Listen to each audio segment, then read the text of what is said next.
నమస్తే BCN news తో మీ ముందున్నది ఆనంద్ రాజ్ కుమార్. ఈనాటి వార్తలను ముఖ్యాంశాలు. భీమవరం హౌసింగ్ బోర్డు కాలనీలోని మున్సిపల్ పార్క్ లో స్వర్ణాంధ్ర స్వచ్ఛాంధ్ర కార్యక్రమం. స్వచ్ఛతను ప్రతి ఒక్కరూ సామాజిక బాధ్యతగా స్వీకరించాలన్న పశ్చిమ గోదావరి జిల్లా కలెక్టర్ నాగరాణి. పెద్దల సభలో వైసీపీ సభ్యులు గద్దలా వ్యవహరించారని ఎమ్మెల్సీ వర్లరామయ్య విమర్శ. దళిత చైర్మన్ ను అవమానిస్తూ సభా గౌరవాన్ని దెబ్బతీస్తున్నారని ఆగ్రహం.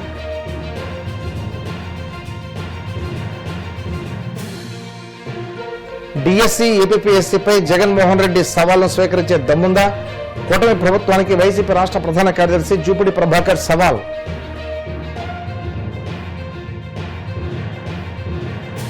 రాయలసీమలో కరాళ నృత్యం చేస్తున్న కరువుపై ప్రత్యామ్నాయ ఏర్పాట్లు శూన్యం. ప్రభుత్వ తీరుపై YCP general secretary Gadikota Srikanth Reddy ఆగ్రహం. స్వచ్ఛత పరిశుభ్రతతో కూడిన ఆరోగ్యకరమైన సమాజ నిర్మాణమే స్వర్ణాంధ్ర స్వచ్ఛాంధ్ర లక్ష్యమని పశ్చిమ గోదావరి జిల్లా కలెక్టర్ చదవాడ నాగరాణి అన్నారు. స్వర్ణాంధ్ర స్వచ్ఛాంధ్ర కార్యక్రమంలో భాగంగా శనివారం భీమవరం హౌసింగ్ బోర్డు కాలనీలోని మున్సిపల్ పార్కులో నిర్వహించిన స్వచ్ఛత కార్యక్రమంలో కలెక్టర్ ముఖ్య అతిథిగా పాల్గొని ప్రసంగించారు.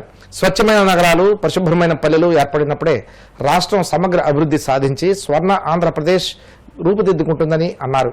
స్వర్ణాంధ్ర స్వచ్ఛాంధ్ర నిర్వహణకు సమాజంలో ప్రతి ఒక్కరిపై బాధ్యత ఉందన్నారు.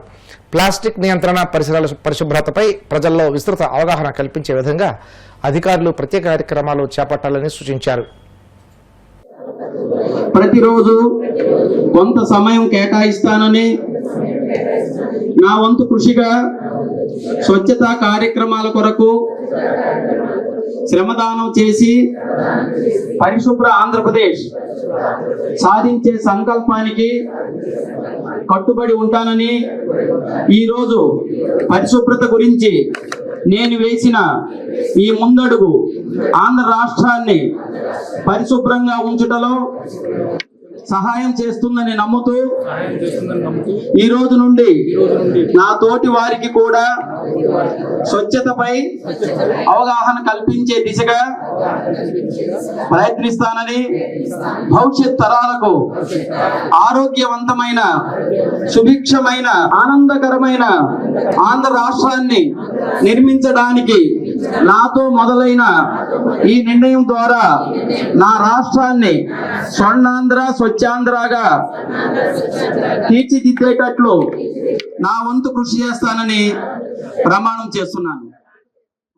ఎంతో ముందు చూపుతో ఒక సమాజం మీద ఆయనకున్న రెస్పాన్సిబిలిటీని ప్రతిబింబిస్తూ ఈ కార్యక్రమాన్ని క్రమం తప్పకుండా ప్రతి 3వ శనివారం ప్రతి చోట జరిగే విధంగా ఆయన ఆదేశాలు ఇచ్చారు. అలాగే ఆయన కూడా ప్రతి నెల ఆయన ఒక జిల్లాలో ఒక ప్లేస్లో ఆయన అటెండ్ అవుతూ వచ్చారు. అయితే ఈ కార్యక్రమాన్ని కేవలం మనం పట్టణాల్లోనే కాకుండా పల్లెటూరులో కూడా చేస్తున్నాము. మన గ్రామాలు, మన పట్టణాలు శుభ్రంగా ఉంటేనే మనము అభివృద్ధి చెందినట్టు అనే ఒక భావంతో ఈ కార్యక్రమాన్ని మొదలుపెట్టారు. ఇప్పుడు ఈ జిల్లాలో చూస్తే మన యొక్క ఫ్యామిలీ మెంబర్స్ అనేక మంది విదేశాల్లో ఉన్నారు.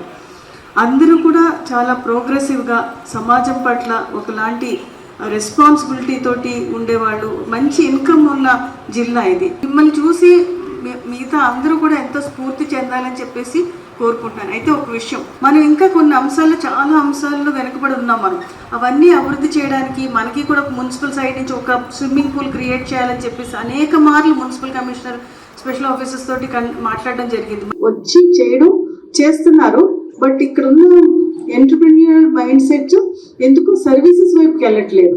అటువైపు కూడా వెళ్తే మనకు ఒక మంచి కామన్ ఫెసిలిటీస్ వస్తాయి. ఊరికి రిచ్ పీపుల్ అందరూ కూడా మంచి కాస్మోపాలిటన్ క్లబ్ కి, విష్ణు కాలేజ్, వెస్ట్బెరీ స్కూలే కదా, ఈ 3 పూల్స్ ఉన్నాయి మన టౌన్ మొత్తానికి, అక్కడ వాడుకుంటున్నారు. అయితే నా ఫోకస్, నాకు కావాల్సింది ఏంటంటే మిడిల్ క్లాస్ కంటే బిలో పీపుల్ కూడా స్విమ్మింగ్ ఒక నెలకి 1000-2000 కట్టి ఒక స్విమ్మింగ్ పూల్ ఫెసిలిటీస్ ని వాడుకోవాలనేది నా కోరిక. అయితే దానికోసం మేము ఇక్కడ విలేజ్, దీనికి ఆనుకుని ఉన్న మన పెద్దమేరం, చిన్నమేరం విలేజెస్ లో అక్కడ లోకల్ పబ్లిక్ రిప్రజెంటేటివ్స్ రిక్వెస్ట్ చేసి ఎక్స్ప్రెషన్ ఆఫ్ ఇంట్రెస్ట్ కాల్ఫర్ చేయడానికి ప్రయత్నిస్తున్నాం. దానికి మీరు అదే ప్రజల్లోకి తీసుకెళ్లి సహకరించాల్సిందిగా కోరుతున్నాను. మా వంతు అడ్మినిస్ట్రేషన్ పరంగా మీకు తెలుసు, గత నవంబర్ లో భీమవరం అంటే అందరికీ గుర్తొచ్చేది ఏంటంటే సంక్రాంతిలో ఉండే సంబరాలతో పాటు భీమవరంలో ఉండే భయంకరమైన ట్రాఫిక్. దాన్ని తగ్గించుకోవడానికి నేను స్వయంగా అఫీషియల్స్ తోటి బైక్ వేసుకుని టౌన్ లో 3 గంటలు తిరిగాం. ఎంక్రోచ్మెంట్ పాయింట్స్ ఎక్కడ, ట్రిగ్గరింగ్ పాయింట్స్ ఎక్కడ ఉన్నాయి, ఎక్కడ బాటిల్ నెక్స్ ఎక్కువ ఉన్నాయి,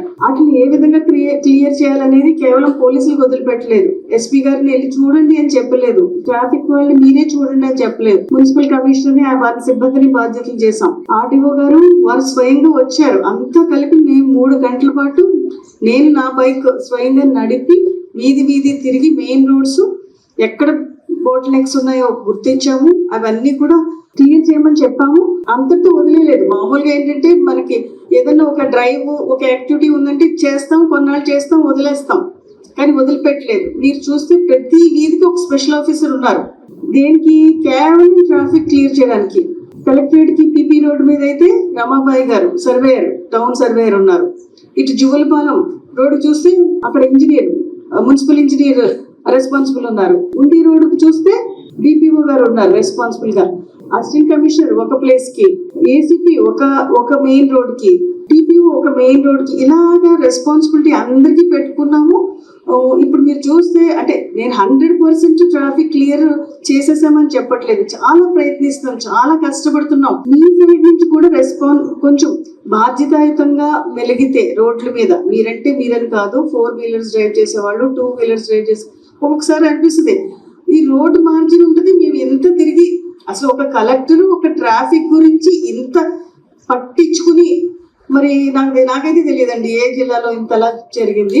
అది చూసినా కూడా కొన్ని కార్స్ చూస్తూ ఉంటాను, మేము వేసిన మార్జిన్ ఎట్లా ఉంటది, దాన్ని 3 ఫీట్లు వదిలి పార్క్ చేసి ఉంటాయి కార్లు. కనీసం మార్జిన్ లేకపోతే, అక్కడ ఖాళీ లేకపోతే కనీసం పక్కకు కూడా పెట్టరు. నేను మా కారు కలెక్టర్ కారే రోడ్డు మధ్యలో ఆపినా, ఎక్కడ పడితే అక్కడ ఆపినా కోపడతాను నేను. అలాంటిది పక్కన 3 ఫీట్లు స్పేస్ ఉన్నా కూడా 4 వీలర్ ఒక టీ బంక్ దగ్గర లేకపోతే టిఫిన్ సెంటర్స్ దగ్గర 3 ఫీట్లు ఆపేసి కారు పార్క్ చేస్తారు. ఎంత బాధ, ఎంత ఫ్రస్ట్రేషన్ ఉంటుంది. ఎందుకంటే మీరు వేరు, అఫీషియల్స్ వేరు కాదు, అందరూ కలిసి కట్టుగా కోఆపరేట్ చేసుకుని మంచిగా చేసుకుంటేనే ఒక పని అనేది, ఒక అభివృద్ధి అనేది, ఒక డిఫరెన్స్ అనేది కనబడుద్ది. ఈ రోజు చూస్తే చాలా పార్క్స్ డెవలప్ చేసుకున్నాం, అదంతా కలిసి చేసుకున్నాం. మనం ఇక్కడ ఓల్డ్ ఏజ్ హోమ్ ఉండింది మన టౌన్ లో.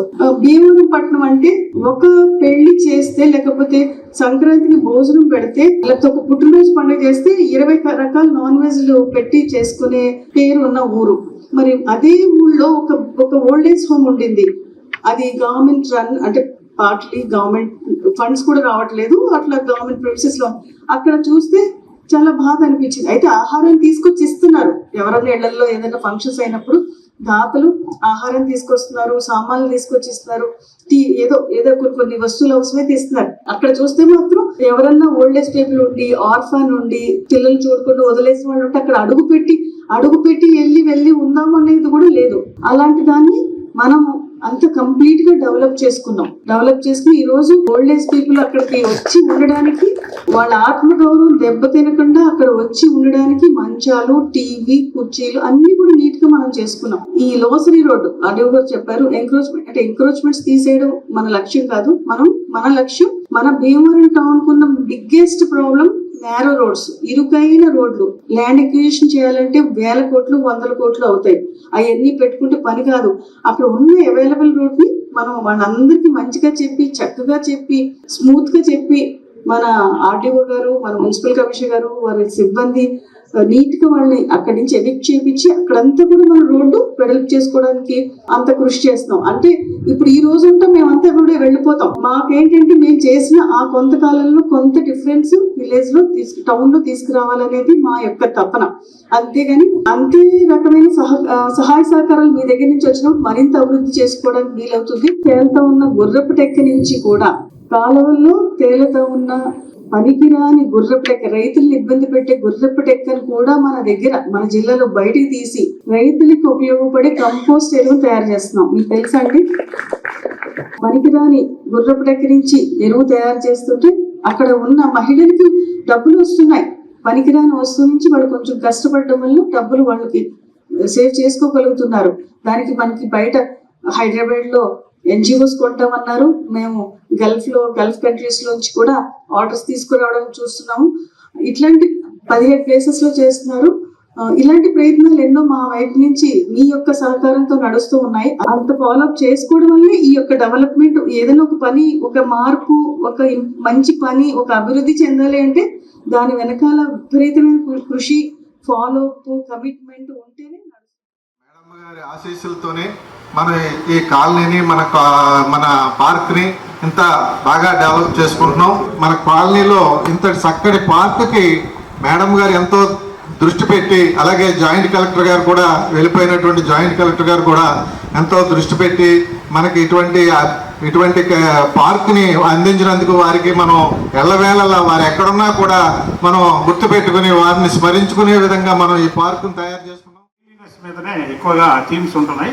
స్వచ్ఛాంధ్ర అంటే టోటల్గా ఓవరాల్గా స్వచ్ఛాంధ్ర అనే థీమ్తోనే ప్రభుత్వం మనకు నిర్దేశించింది. కాబట్టి ఈరోజు కార్యక్రమాలు కూడా ఒక్కసారి మనం శానిటేషన్ కావచ్చు, గార్బేజ్ కలెక్షన్ కావచ్చు, సెగ్రిగేషన్ కావచ్చు, ప్లాస్టిక్ బ్యాన్ కావచ్చు, వీటన్నిటి మీద ఒకసారి రివ్యూ చేసుకొని మళ్ళీ మనం వాటన్నిటిలో కూడా మంచిగా వృద్ధి సాధించి మన పట్టణాన్ని స్వచ్ఛమైనటువంటి భీమవరంగా మార్చుకోవడానికి అందరూ సహకరించాలని. ఇవన్నీ భీమవరము, నంద్యాల, ప్రొద్దుటూరు, మదనపల్లి ఇవన్నీ ఒక గ్రేడ్కి సంబంధించిన మున్సిపాలిటీలు. మీరు ఈ 4 కంపేర్ చేసుకుంటే మనం భీమవరంలో ఎంత క్లీన్లీనెస్ ఉంది, అక్కడ ఎలా ఉండేది అనేది మీకు అర్థమవుతుంది. ఈ ప్లేసెస్ నేను విజిట్ చేశాను కాబట్టి భీమవరంతో కంపేర్ చేసుకుంటే అవి అంత నీట్గా లేవు. భీమవరం చాలా నీట్గా ఉంది. దీనికి ప్రధాన కారణము కలెక్టర్ మేడం. ప్రతి వారము మున్సిపల్ కమిషనర్ గారితో, అసిస్టెంట్ కమిషనర్ గారితో రివ్యూ కండక్ట్ చేస్తారు. అసలు భీమవరంలో క్లీన్లీనెస్ పరిస్థితి ఏంటి, ట్రాఫిక్ పరిస్థితి ఏంటి. భవ్య భీమవరంలో భాగంగా ఒక 8 పార్కులు డెవలప్ చేయడం జరిగింది.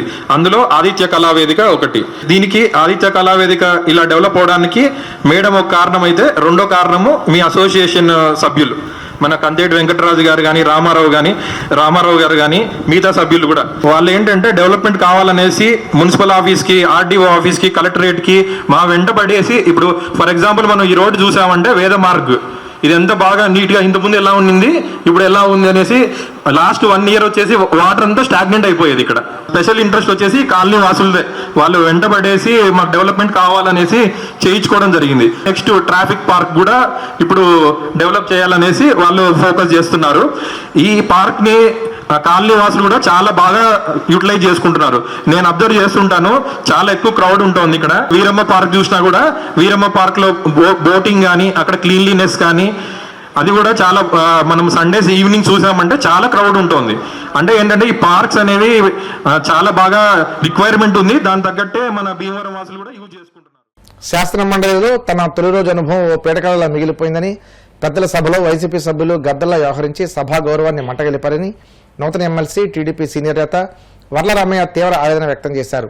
ప్రజా సమస్యలపై చర్చించి చట్టాలు సమీక్షించాల్సిన మండలిలో నినాదాలు, గందరగోళంతో ప్రజాస్వామ్యాన్ని అపహాస్యం చేస్తున్నారని ధ్వజమెత్తారు.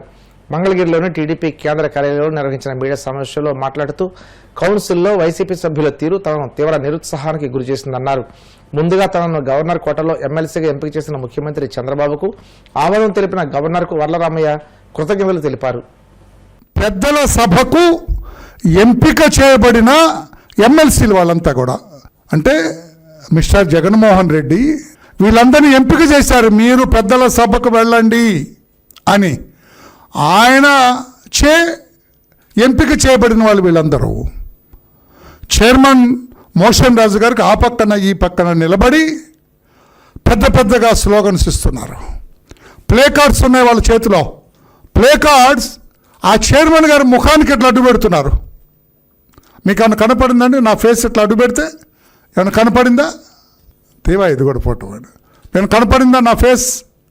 ఇట్లా అటు ఇటు అడ్డు పెట్టేస్తున్నారు. పాపం ఆయన నాలాగా హెవీ పర్సనాలిటీ, ఇంకా కొంచెం పెద్ద పర్సనాలిటీ కూర్చున్నారు. ఆయన ఇట్లా ప్లే కార్డ్స్ పక్కనంటే మొదలుపెట్టేస్తున్నారు ఆయన దగ్గర. ఆయన మైకులో తలబెట్టి ఆయన మైకులో ఏదో వాళ్ళ కోరికలన్నీ కోరుతున్నారు. I felt bad. What is this mister Jaganmohan Reddy అని నాలో నేను ప్రశ్నించుకున్నా. ఏం జరుగుతుంది పెద్దల సభలో? అసలు ఎవరు వీళ్ళంతా? అత్యంత ప్రజాదరణ పొందిన వ్యక్తి, అత్యంత నైతిక విలువలకు అత్యంత ప్రాధాన్యత ఇచ్చే వ్యక్తి, కుటుంబ వ్యవస్థను గౌరవించే వ్యక్తి, శ్రీకాకుళం జిల్లాలో పెద్ద పేరు ప్రఖ్యాతులు కలిగిన వ్యక్తి దువ్వాడ శ్రీనివాస్ తదితర పెద్దలందరూ కూడా వేదిక మీద ఉన్నారు. ఇష్టం వచ్చినట్టుగా మాట్లాడుతున్నారు. పెద్దల సభలో పార్టిసిపేట్ చేసే అర్హత మీకుందా? ఇది పెద్దల సభ జగన్మోహన్ రెడ్డి గారు, మీరు ఇష్టం వచ్చినట్టు పంపడానికి లేదు. ఈ పెద్దల సభకు గద్దర్ లాంటి వ్యక్తులను పంపడానికి లేదు. మీరు ఎంపిక చేసి ఎస్ ఇతను పెద్ద మనిషి అన్నప్పుడే పంపాల. నేను వయసు గురించి మాట్లాడలా. చాలా వయసు తక్కువ వాళ్ళు, యువకులు కూడా 25-30 ఏళ్ళలో కూడా పెద్ద మనుషులు చాలామంది ఉంటారు.